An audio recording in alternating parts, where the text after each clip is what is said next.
পরিবর্তনের ধারা বা সূত্র মূলত চার প্রকার: ধ্বনির আগম, ধ্বনির লোপ, ধ্বনির রূপান্তর ও ধ্বনির স্থানান্তর বা বিপর্যাস।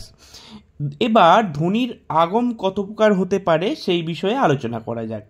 প্রথমত আদি স্বরাগম, দ্বিতীয়ত মধ্য স্বরাগম বিপ্রকর্ষ বা স্বরভক্তি, তৃতীয়ত অপিনিহিতি, চতুর্থত অন্তঃস্বরাগম, পঞ্চম আদি ব্যঞ্জনাগম, ষষ্ঠ অন্তঃব্যঞ্জনাগম, সপ্তম মধ্য ব্যঞ্জনাগম। মধ্য ব্যঞ্জনাগম এর অপর নাম হচ্ছে শ্রুতির ধ্বনি। শ্রুতির ধ্বনি কী কী হতে পারে? অন্ত্যস্ত শ্রুতি ও অন্তস্থ শ্রুতি, হশ্রুতি, দশ্রুতি, বশ্রুতি।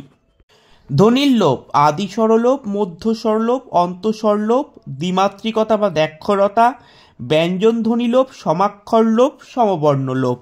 ধ্বনির রূপান্তর অভিশ্রুতি, স্বরসঙ্গতি, ক্ষতিপূরণ দীর্ঘীভবন বা পরিপূরক দীর্ঘীভবন, সমীভবন, বিষমীভবন, মুহাপ্রাণীভবন, অল্পপ্রাণীভবন, কণ্ঠনালীয় ভবন, নাসিক্যীভবন, শতনাসিক্যীভবন, বিনাসিক্যীভবন, মূর্ধন্যীভবন, শতমূর্ধন্যীভবন, বিমূর্ধন্যীভবন, তালব্যীভবন, ঊষ্মীভবন, সকারীভবন, রকারীভবন, সংকোচন, বিস্ফোরণ বা প্রসারণ, বিভাজন, একীভবন, ব্যঞ্জনদ্বিত্ব।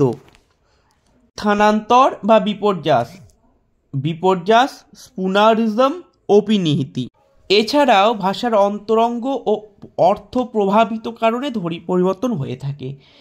তার ভাগগুলি কি কি জেনে নেওয়া যাক। প্রথমত সাদৃশ্য, দ্বিতীয়ত বিমিশ্রণ বা মিশ্রণ, তৃতীয়ত জোর কলম শব্দ, চতুর্থ সংকর শব্দ, পঞ্চম লোক নিরুক্তি, ষষ্ঠ শব্দ বিভ্রম, সপ্তম বিষমচ্ছেদ বা ভ্রান্ত বিশ্লেষ বা নিষ্কালন, সপ্তম ভুয়া শব্দ, অষ্টম পুনর্গঠন বা পূর্বস্তরীয় গঠন, নবম সমমুখ ধ্বনি পরিবর্তন এবং দশম বিমুখ ধ্বনি পরিবর্তন। এই কটি হলো ধ্বনি পরিবর্তনের ধারা বা সূত্র।